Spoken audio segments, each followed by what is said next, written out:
श्री शिवाय नमस्तुभ्यम। हर हर महादेव। गुरुजी द्वारा श्री जी निकुंज अजीजपुरा कोसीकला मथुरा में श्री गोपेश्वर गोपी शिव महाप्राण कथा 3 नवंबर से शुरू हो गई है।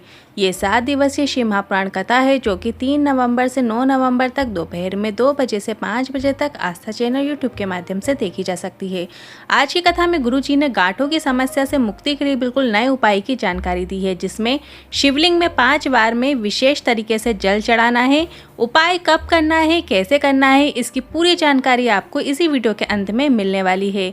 और बहुत अधिक कमेंट आ रहे हैं कि आप गुरुजी के बताए अनुसार दिवाली के, धनतेरस के, नरक चौदस के 5 दिन की पूजा विधि बता दीजिए और सामग्री लिस्ट बता दीजिए। तो आपको बता दें, ये वीडियो कल 7 नवंबर को 7 बजे रात को आ जाएगा, जिसमें हम दीपावली के पूजन वीडियो में करके भी बताएंगे, साथ ही संपूर्ण पूजन सामग्री की लिस्ट भी बताएंगे।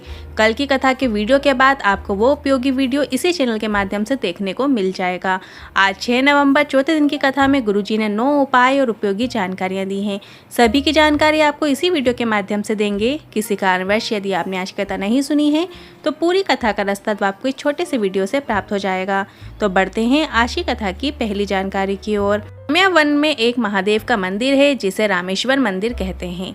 ब्रिज में कृष्ण जी ने स्वयं कहा था, अगर कोई भूलवश भी काम्या वन में प्रवेश कर जाए और भूलवश भी उससे आपके शिवलिंग पर एक बूंद जल भी अर्पित हो जाए तो 12 ज्योतिर्लिंग के दर्शन का फल आपके दर्शन से उसे प्राप्त हो जाएगा।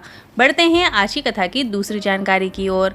यमुना के तट में जो बालू मिल जाए, मतलब रेत मिल जाए, जब आप यमुना नदी स्नान करने जाएं और वहाँ की जो बालू है वहाँ पे आप उससे 2 ढेरी बना लें और उसमें यमुना का जल आप अर्पित कर देते हैं, छोड़ देते हैं, तो हमें हरि और हर के मिलन का सुख इसी यमुना के घाट में प्राप्त हो जाता है।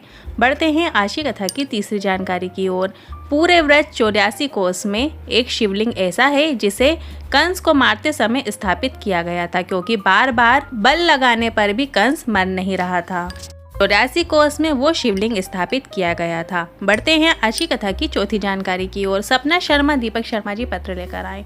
मेरे पति के होंठ में एक छाला हो गया था और बहुत परेशान हो गए थे और डॉक्टर का क्रम जब चालू हुआ तो डॉक्टर ने कैंसर बता दिया। इसके बाद ननन को कॉल किया कि कहीं और ले जाएं, तो ननन ने कहा चिंता मत करो, टीवी में शिव महाप्राण कथा आती है, वो कथा आसन बिछाकर कथा सुनो। हमने आसन लगाकर कथा सुनी पर लाभ नहीं हुआ। फिर गुरुजी आपने कथा में मंदिर में साफ सफाई करने को कहा। मैंने पति को मंदिर भेजना चालू किया। मंदिर की साफ सफाई करवा देती, शिवलिंग पर बेलपत्र और जल चढ़ाकर बेलपत्र खिला देते और जल का आचमन करा देते। फिर मैंने सुना था सीहोर कोपरेश्वर धाम का रुद्राक्ष औषधि का कार्य करता है। इसके बाद सीहोर से रुद्राक्ष लेकर आए और रुद्राक्ष को तांबे के कलश में गलाकर वो जल शिवलिंग पर चढ़ाकर उसका आचमन करवाना शुरू किया। फिर कहीं कोई लाभ नहीं हो रहा था। बहुत दुखी हो गए। मैंने ननन से कहा अब ऑपरेशन करा लेते हैं। ननन ने कहा रुको, एक बार नोएडा में कथा होने वाली है, वहां आओ। हमने कथा सुनी, रोज रज को शरीर में लगाया, रोज बाबा से विनती करके आ गए। इसके बाद परेशानी बढ़ी तो हॉस्पिटल गए। रुद्राक्ष जल का क्या वर्णन करूं, जांचें हुई तो सब जांच नॉर्मल आ गई, कैंसर नहीं था। अब मेरे पति पूरी तरीके से ठीक थे। उसी का आभार व्यक्त करने कथा पंडाल में आए हैं। बढ़ते हैं आज की कथा की 5वीं जानकारी की ओर। सावित्री जी पत्र लेकर आई।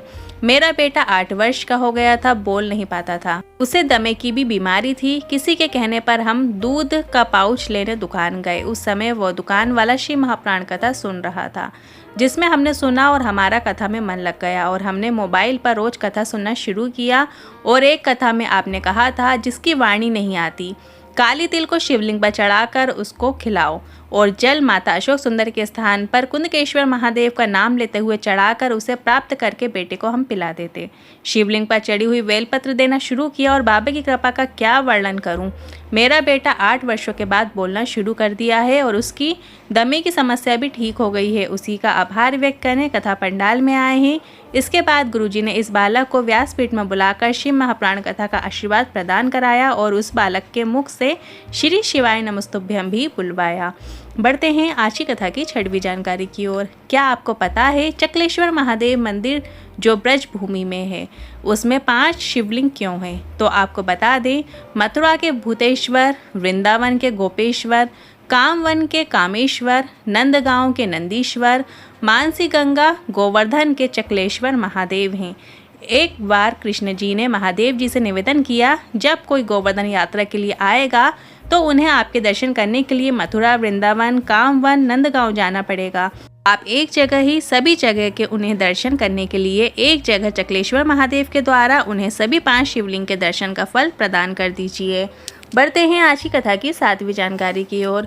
गुरुजी ने सभी से कहा, अगर आप शंकर भगवान के शिवलिंग को नहीं पहचानते, अगर आप शंकर भगवान के शिवालय को नहीं पहचानते, शंकर भगवान के शिवलिंग में क्या समाहित है आप नहीं जानते, तो निवेदन है शिवलिंग की और शिवालय की निंदा मत करो और ऐसा कुछ मत करो जिससे शंकर के भक्तों को दुख पहुँचे। बढ़ते हैं आज की कथा की 8वीं जानकारी की ओर। आज की कथा में गुरुजी ने गांठ होने पर करने वाला एक बिल्कुल नए उपाय की जानकारी दी है, जो गर्भाशय में गांठ होने पर आपको डॉक्टर को बताना तो है ही, क्योंकि डॉक्टर भी शंकर का ही एक स्वरूप है, वो भी आपकी जान की रक्षा करते हैं। तो आपको डॉक्टर के पास तो जाना है, औषधि भी लेना है, साथ साथ आपको इस उपाय को करना है। आपको इस उपाय को करने के लिए एक बेलपत्र की आवश्यकता होगी। आपको एक बेलपत्र लेना है जो कहीं से भी खंडित ना हो, पूर्ण हो। इसके बाद उस बेलपत्र की बीज वाली पत्ती की जो डंडी का भाग है उसे स्पर्श करते हुए इस बेलपत्र को आपको शिवलिंग पर अर्पित कर देना है। और इस बेलपत्र को अर्पित करते समय आपको इस बात का ध्यान रखना है कि बेलपत्र की डंडी का मुख जलाधारी की ओर हो, मतलब उत्तर दिशा की ओर हो, और बेलपत्र की डंडी हो। इसके बाद शिवलिंग पर जल अर्पित करना है, पर 5 बार में आपको जल अर्पित करना है। भोलेनाथ की 5 बेटियों का नाम लेते हुए जया, विशेरा, सामरीवारी, दोतली और देव। और जब आप देव का नाम लें, मतलब अंतिम नाम लें, तो उसके साथ ही मतलब 5 बार में ही वो जल आपको शिवलिंग के ऊपर अर्पित कर देना है। और फिर से अच्छे से समझ लीजिए, आपको एक बेलपत्र लेना है। बेलपत्र की जो बीज वाली पत्ती है उसकी डंडी को स्पर्श करते हुए आपको वो बेलपत्र शिवलिंग के ऊपर अर्पित करना है। जब आप शिवलिंग के ऊपर उस बेलपत्र को अर्पित करें तो जो बेलपत्र की डंडी है वो जलाधारी की ओर करते हुए आपको अर्पित करना है। इसके बाद आपने जो कलश में जल लिया है उसको आपको 5 बार में पूरा जल अर्पित कर देना है। 5 बार में कैसे अर्पित करना है? शंकर भगवान की 5 बेटियों का नाम लेना है। जया, थोड़ा सा जल फिर अर्पित कीजिए। विशेरा, फिर जल अर्पित कीजिए। सामरीवारी, जल अर्पित कीजिए। दोतली, जल अर्पित कीजिए।